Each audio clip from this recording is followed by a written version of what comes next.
everyone. Welcome back to the cooking portion of Deep Dishes. Well, today I am going to make my famous shrimp Alfredo with trio peppers. Now the first thing that we're going to do is get the shrimp and the sauteed peppers going.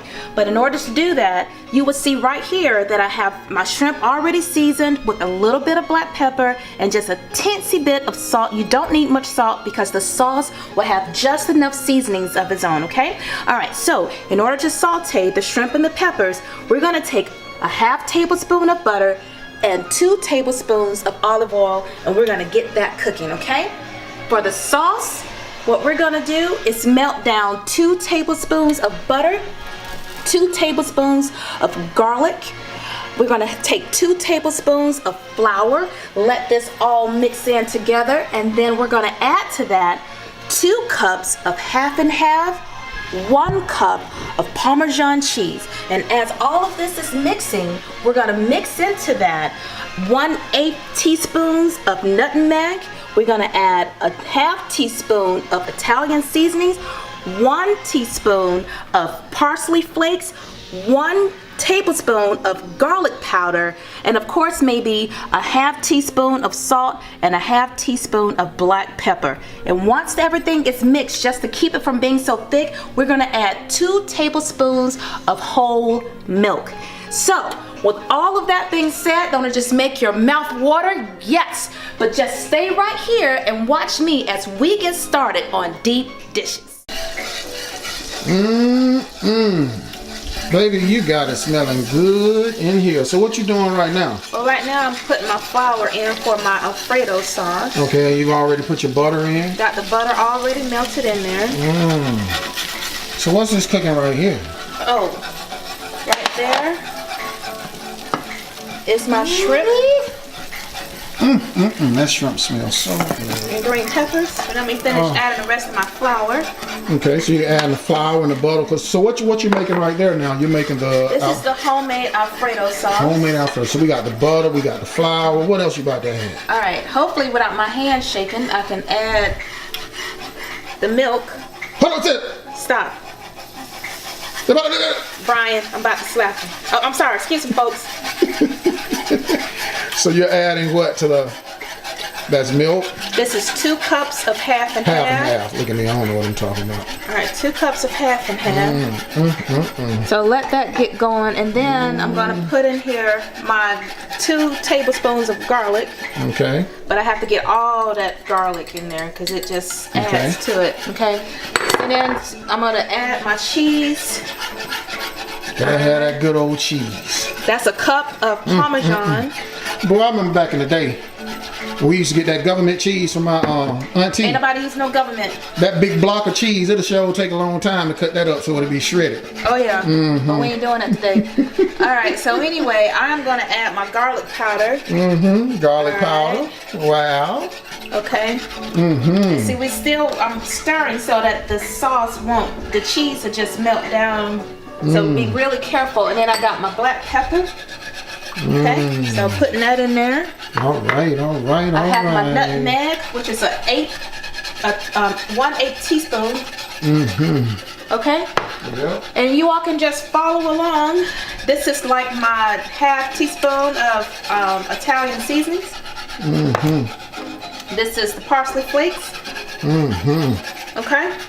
All right. It's gonna all come together. So, and of course, my salt. All right. Alright, so let this all cook down and come back to me in a few, okay? All right, we come back. Let me just wash I'm ready back to the shrimp again. There yes, sir. Look at that shrimp. Look at that shrimp. Look at that shrimp. Alright, everybody, I've already finished my sauce. Now, you probably want to know how long to cook the shrimp. When the shrimp turns pink, you know that it's ready. With the sauce, you keep stirring it until it thickens, okay?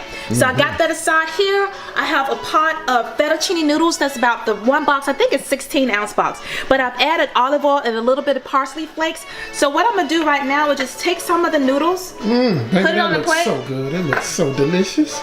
Oh, that's a lot of noodles. Well, that's going to be my plate, huh? No. All right, so we're going to add a little bit of the sauce. You know, to it. Do you want one more shrimp? One more shrimp. I'll give you a half a shrimp. How about I cut it in half? Glory. Anyway, Just for that, I ain't giving you nothing else. All right, so here is the finished product of my famous shrimp Alfredo with trio peppers. Hopefully you get to try this dish and you will enjoy. Bon appetit.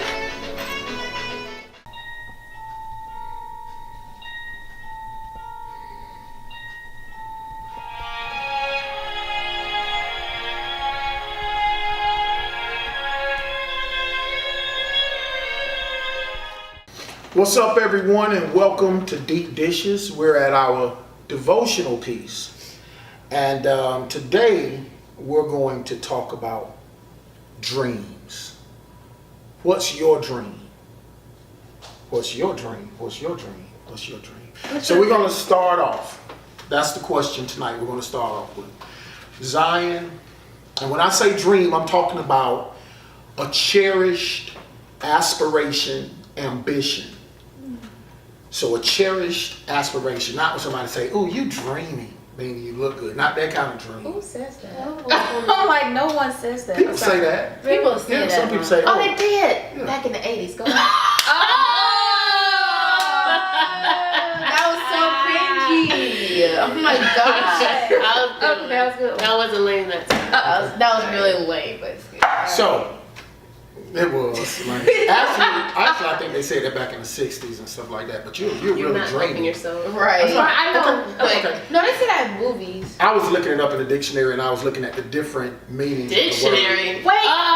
Okay, we're going off. We're Okay, going off. Okay. So I was looking at the different I was looking at definitions of the word dream. So Zion, what's your dream? She can go first. He said. I want to start with the youngest first. Seriously. Can we start with the oldest? Serious. What's your dream? So what are you trying to say? Mom's not the oldest. Go ahead. I'm sorry. Like, I don't know. Do you have a dream in all seriousness? I really don't. Like, I don't know what my dream's gonna be. Do you have something you aspire to be, or an ambition, or cherish? Like a veterinarian. Okay, so you dream to be a veterinarian. Okay, Kenya, what's your dream? My dream. My dream, honestly, like if someone was like, "We can give this to you tomorrow," I would want some fashion company to be like, "Hey, I want you to oversee these people and be like our stylist, like help us pick out these fits for these shoots." Like, oh my God, like that's, I'm working towards that. So keep me in your prayers, audience, that I can be able to get paid to do that one day. Or like film industry, like if I can be the part of their wardrobe. Oh my gosh, I'm just. So fashion. You want to be like a fashion consultant? Fashion consultant, fashion icon, fashion, just anything. Like I just really love fashion. Fashion. Yeah. Okay. What's your dream? My dream, I am a writer. I love to use my imagination. So writing children's books, music, songwriter. So if someone were to invest in my ability to write, to give me like a writing deal, or that would be awesome. Maybe I can write for like a major artist, and our songs will be played all over the world and people's hearts will be touched. And then for children's books, it will inspire them to know that they're of value and of worth, and making it with characters like maybe turtles and whatever. I don't know, just something cute for children. But a lot of young people, a lot of children, they wrestle with things, and I just want to use the gifts that God has given to me to encourage them. Okay, so your dream is to be a great writer. Okay, fashion consultant, veterinarian. My dream is for Deep Dishes to touch the nation, for Deep Dishes to touch the world. That's my dream, and we can eat from Deep Dishes, one day. That's really, it's a dream of mine. But question, are you ready for that dream? How do you get ready for the dream? That's what I want to talk about. How do you get ready for that dream? And I have 5 questions. 5 questions I want to ask you all, and you all out there, about your dream. And if you answer yes to these questions, you're ready to walk in that dream if you can answer yes to these questions.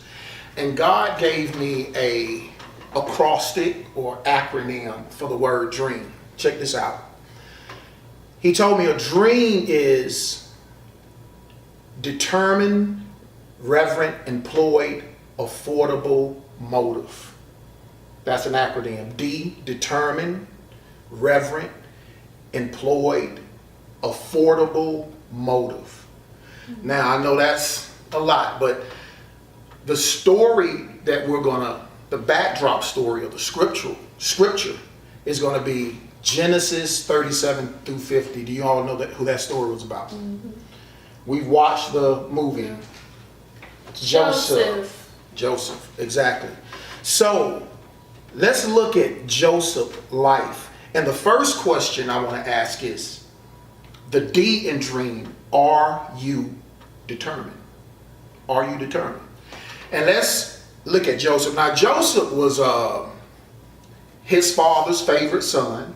You all know that. And his daddy liked him more than his other kids, which they ain't that cool, but Jacob loved Joseph, okay? And he made him this like Michael Jackson type jacket or something. Michael Jackson? Well, the scripture said it was a colorful jacket. He won't get out of the 80s. Like, he just stuck right there. Just tied us in the mud. I just imagine Joseph with like the Thriller jacket on or something like that. And his brother. But it's one color. So what color? No, the Thriller jacket was red and black. Then he had the white and black and the black. Man, you don't know what you're talking about. No, I'm talking about It's two colors. No, it's two. But I'm saying it's not multiple colors. Okay, well, I'm going to just say, I can see the jacket resembling like the Thriller jacket, or maybe the beaded jacket or whatever. Yeah, okay, but his brothers was jealous of him. Now, if you said Prince, Prince, yeah. Okay. Oh, Rabbit trails come back. Rabbit trails. Okay. All right. So his brothers, they hated Joseph. They were really jealous of him. And let's look at Genesis. I'm going to read it. Genesis 37, 5 through 8. So I kind of set the story up, and you all read that. It's an awesome story. I call it bio in the Bible. It's the bio of Joseph, and it's found in Genesis 37 through chapter 50. It's a lot of chapters to read. We're not going to read all of them, but I just want to grab a few points here. So Joseph had a dream. And when he told it to his brothers, they hated him all the more. He said to them, listen to this dream I had. We were binding sheaves of grain out in the field when suddenly my sheaf rose and stood upright while your sheaves gathered around mine and bowed down to it. His brothers said to him, do you intend to reign over us? Will you actually rule us? And they hated him all the more because of his dream and what he had said. So think about that. He already had the beaded jacket, okay? His daddy hooked him up with his colorful jacket. He was a favorite son. When his brothers was out working, his daddy would send him out and he would come back and give reports. So his brothers didn't like him. But Joseph had this dream. Do you see his determination? He was like, okay, I got to tell y'all this dream. He was determined. And you would think after he told them, listen to this. He came back. So you know their disposition toward him was they was looking at him sideways. Joseph wasn't blind. Joseph know that they didn't like him. But God had given him this dream. So he was determined. He said again. Then he had another dream. And he told it to his brothers. Listen, he said, I had another dream. And this time the sun and moon and 11 stars were bowing down to me. When he told his father as well as his brothers, his father rebuked him. Jacob rebuked him and said, what is this dream you had? Will your mother and I and your brothers actually come and bow down to the ground before you? His brothers were jealous of him, but his father kept the matter in mind. So Joseph had this, he was very determined. And when you look through his life story, he had this determination. He had a firm decision, being resolved. He wasn't changing. He was focused. Now, some people debate he was a little arrogant, but he was focused. So what I want to ask you all, are you determined with your dream? You have to ask yourself that. If you want to be a veterinarian, are you determined?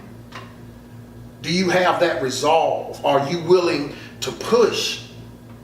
And sometimes when you share, even when you share your dream, are you ashamed of sharing your dream? I'm asking you. No. Okay. And we're not. Because when you share that dream, some people may not like it. Some people may get jealous, okay? But we should not shrink. We should not fall back. We should not be arrogant as well, but we have to speak it. We have to say what we're dreaming. So we have to be determined. Now, what I loved about Joseph too, are you reverent with your dream? So first thing, are you determined? Are you reverent with your dream? What does that mean, reverent? Okay? It's like, are you, what's the word I'm looking for here? Are you willing to compromise your dream? Have you given that dream to God? Are you trusting God with that dream? Listen, check this out. Joseph wasn't willing to compromise. Because as you read the story, Joseph's brothers threw him into slavery, right? Okay? And after his brothers, sold him into slavery, Joseph worked for Potiphar, his master in Egypt. And Joseph was good looking. He was a good looking guy. And his master's wife wanted to sleep with him. Okay? So, let's look at what happened in Genesis 39:6. It says here, Genesis 39:6. So Potiphar left everything he had in Joseph's care, with Joseph in charge. He did not concern himself with anything except the food he ate. Now Joseph was well built and handsome. Well built, handsome. And after a while, why are you laughing, Kenya? And after, he was good looking. And after a while, his master's wife took notice of Joseph and said, "Come to bed with me." But he refused. "With me in charge," he told her, "my master does not concern himself with anything in the house. Everything he owned, he has entrusted to my care. No one is greater in this house than I am. My master has withheld nothing from me except you, because you are his wife. How then could I do such a wicked thing and sin against God?" So, are you reverent with your dream? Okay? Meaning that Joseph knew he had a call on his life. He had this determination. He knew he had this call on his life. And he wasn't willing to compromise. So he was showing reverence to God. Reverence to God. So Because he could have came up from being with Potiphar's wife. And kind of like, yeah. So I understand where you're coming from. So let's see how that looks. Okay, say being a veterinarian, I'm saying you could come into a situation, a compromising situation with your fashion. You know, you might decide, look, I'm not doing certain things with my fashion. I refuse to, like some people that are certain actors say, okay, I refuse to do love scenes. Or with your fashion, you may refuse to do certain outfits that are distasteful.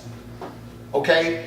With your writing, you're going to write about decent things or about to encourage people. But often the temptation will come for you to compromise your dream. will you say that's a test? Definitely a test. Because there are a lot of men that would not have turned Potiphar's wife down, because she was very attractive. But Joseph was not only determined, but he was focused and he was reverent with his dream. Because it's powerful. He said, what I love about it, he said, "I will not sin against God." I will not sin against God. Okay. It's also like when you have a dream and you've given it, laid it before the Lord, and you're praying, before God to just have his way with that particular dream. It causes you to denounce pride. Because when you are, this is my dream, you can easily walk into, pride and come off like you got it like that and you don't need it. You understand what I'm saying? And so what you're saying right here is the fact that Joseph had the dreams And so it was already things manifesting. He could have easily been prideful in a way of saying, okay, I already know I got this gift. I don't need God. But yet still he chose to honor God even when he was doing, you know what I'm saying, with the gifts that God has given to him. Exactly. Exactly. So again, I'm asking you all, are you determined? Do you have that determination with your dream? Because Zion, to be a veterinarian, I found out that you have to excel in mathematics and science. If you want to be a veterinarian, you really do. You have to have that determination. Listen, in all seriousness, if that's your dream, you have to be determined. And say if you're in school and there's a temptation to cheat or do something to take a shortcut Yeah. to get to that dream. You don't take the shortcut. All right. So,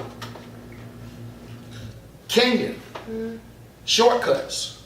We're not taking shortcuts at all. Okay. So, are you determined? Are you reverent? Have you employed your dream? Now, when I say employed your dream, meaning are you making use of the gift? Are you exercising that gift? You have to ask yourself that. Are you exercising that gift right now? That dream that you want. How are you exercising fashion? How are you exercising Zion? Whatever you need to exercise to become a veterinarian, making good grades. Are you writing? You know, with deep dishes, we need to be more focused and find ways we can progress more. And that's what Joseph, when you think about it, remember when Pharaoh came to him? Or when the cupbearer came to him, the cupbearer and the baker, Chief baker. the chief baker, what happened? They told Joseph their dreams. And what did Joseph do? Joseph interpreted those dreams. But Joseph was quick to say, he said, God interprets dreams. So as he walked in his gift, he gave God the glory. He was reverent, but he exercised his gift. And through exercising his gift, when Pharaoh had the dream, the cupbearer remembered Joseph. And when Pharaoh had his dream, nobody could tell Pharaoh his dream. And Pharaoh was like, look, I need to figure this dream out. And what happened? The cupbearer said, oh, it was this guy in prison named Joseph. Joseph was exercising. He had employed his gift, his dream. He was exercising it. And as he exercised it, it gave him an opportunity. You know what's good about that is the fact that there's two things happening. He was thrown in prison. He could have easily had a bad attitude, you know, and walked an offense towards God. You understand what I'm saying? And it's like it would have caused him to miss the opportunity to exercise that gift, because sometimes if things don't always happen right when you think it needs to happen, and you're believing for your dream to manifest, do that mean that you don't walk in it? Do it mean that you don't operate in it because you are offended or things are not moving the way you want? Because when you do that, you block opportunities. You gotta get your eyes and focus on God, because it'll cause you to miss opportunities when you don't. So because he trusted God, he honored God, and no matter what the circumstances, he obeyed the will of God for his life at that time in his season. That's good, because his prison situation, when he dropped, he could have just said, I'm done. I'm giving up. We'll get into situations when you're after your dream. You're gonna come into some situations that's gonna be very difficult. You're gonna have that prison moment where you're like, man, I'm done with this.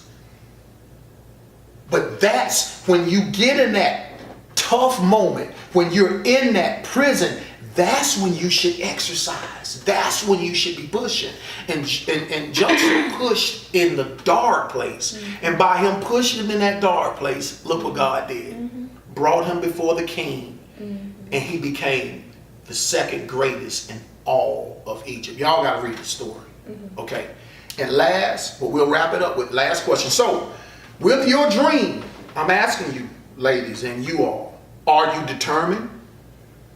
Are you reverent with your dream? Meaning that you've given it to God, you're going to walk in integrity, you will not compromise. Have you employed your dream? Are you making use of it? Are you exercising it? Can you afford your dream? Can you afford it? Now, I'm not talking about financially, but what are you willing to pay? What will it cost you? It cost Joseph his very freedom because he wasn't willing to compromise his standards. Are you willing to pay the cost? What lengths are you willing to go? What lengths are you willing to go? Okay? So when you have that dream, it takes a lot. It takes humility. It takes humility. I'm reminded of a story with Booker T. Washington.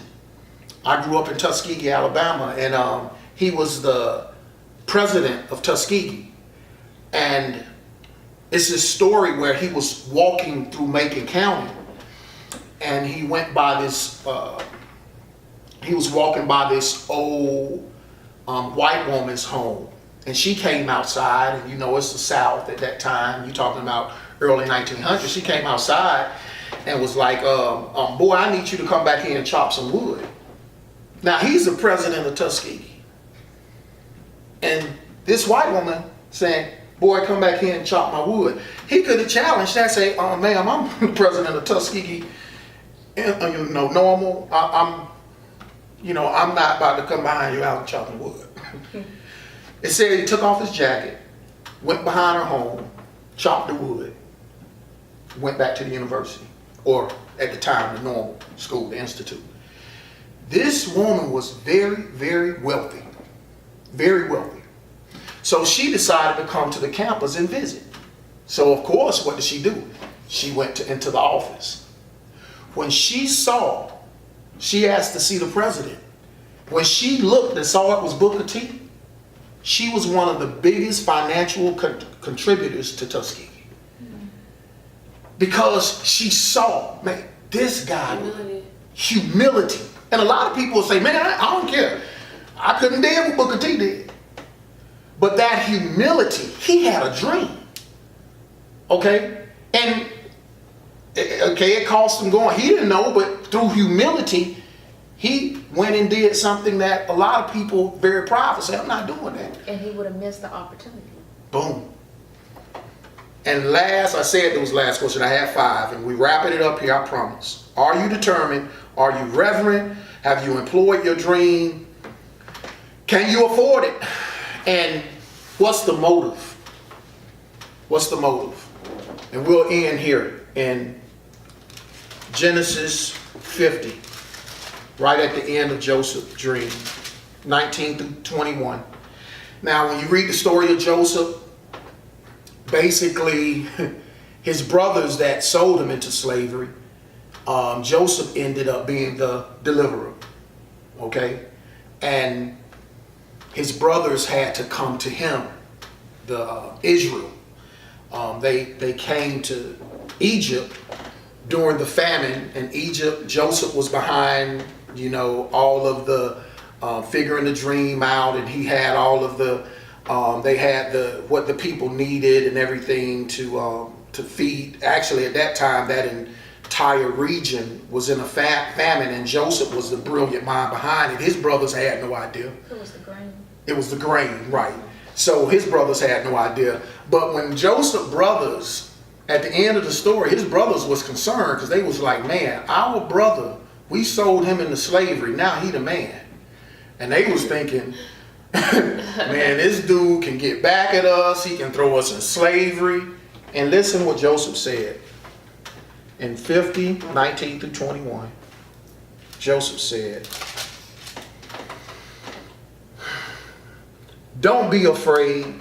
Am I in the place of God? You intended harm. You intended to harm me, but God intended for good to accomplish what is now being done, the saving of many lives.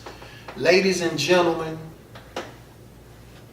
your dream is not about you. Your dream of being a veterinarian, Zion, is not about you. It's about others. It's about helping others. Fashion, it's about others. Your books, it's about others. Deep dishes, it's about others. We have to understand, if your dream is about you, you're not ready to walk in it. If it's about you. Joseph came to the realization, he said, you know what y'all meant for evil when you sold me, God meant it for good. And now I realize that my entire dream that I had when I was a 17-year-old boy, that dream was about saving other people. So that's what the dream is all about. The dreams are about God getting the glory. God getting the glory. So you have to ask yourself, you should be determined, you should be reverent, employ your dream, exercise it. You have to, it's going to cost. You have to afford the dream. It's going to cost a lot. And last but not least, what's the motive? To bring glory to God. And To it's love, about others. you know what? Yeah. It's all about loving other people. That's what your dream is about. And if you can answer yes to all of those questions about your dream, you're ready to walk in it. It's important. I feel like a lot of people, the motive is where you slip up. It's because a lot of times dreams, it's all about, man, I'm trying to get this money. I'm trying to. But it's like, how are you affecting the community? Because at the end of the day, when you die, all your money, it keeps just dwindling off. But the lives that you impacted will live on forever. Mm-hmm. And that's something that's so important that I needed to kind of grasp a piece how I'm going to move forward with this fashion stuff. And that's what I love about LeBron James and what he just did with the I Promise School. Mm-hmm. LeBron had a dream from a kid to be the greatest basketball player. You know, he wanted to be the greatest basketball player in the world. He achieved that dream. But LeBron even said his greatest accomplishment was the I Promise School, because now he's looking back at kids just like him. And he said, I'm going to help others. He's paid over 1,100 kids college tuition. And this school, if they go through the school, all 250 of those kids will go to college for free. That's the legacy of LeBron James. Not being the greatest basketball player, but using that dream to do what? To catapult him. Impact lives. To impact lives and help others. That's what your dream should be all about. If it's about you, it's a nightmare. If it's about others, it's a dream. On Deep Dishes. Let's blow it up. Okay. All right. How we gonna blow it up after? We're going to do our duet. Welcome to Deep Dishes. We're at the duet portion, and we're going to sing the beautiful one. Yeah. He's wonderful. Yeah.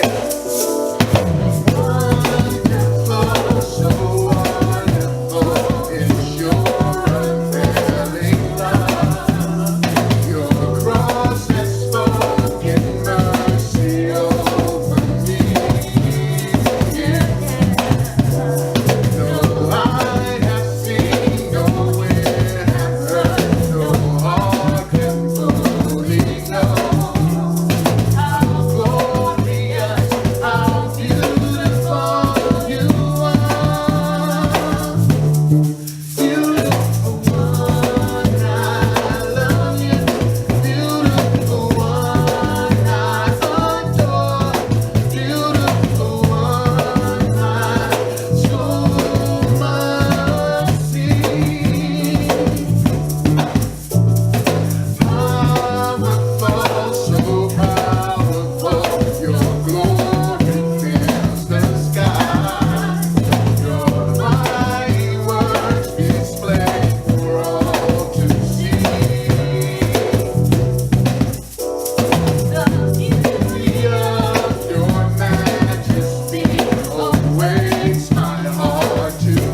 beautiful one, I adore.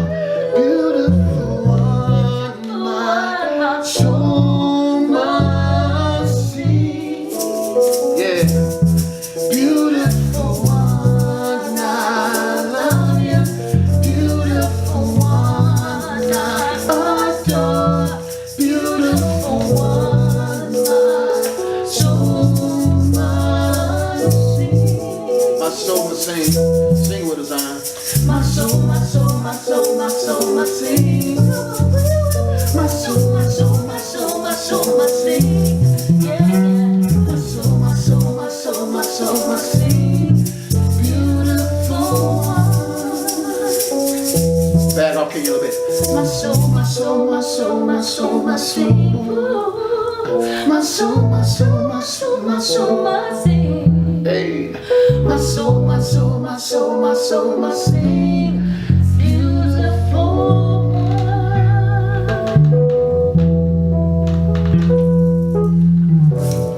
Y'all be blessed. Amen.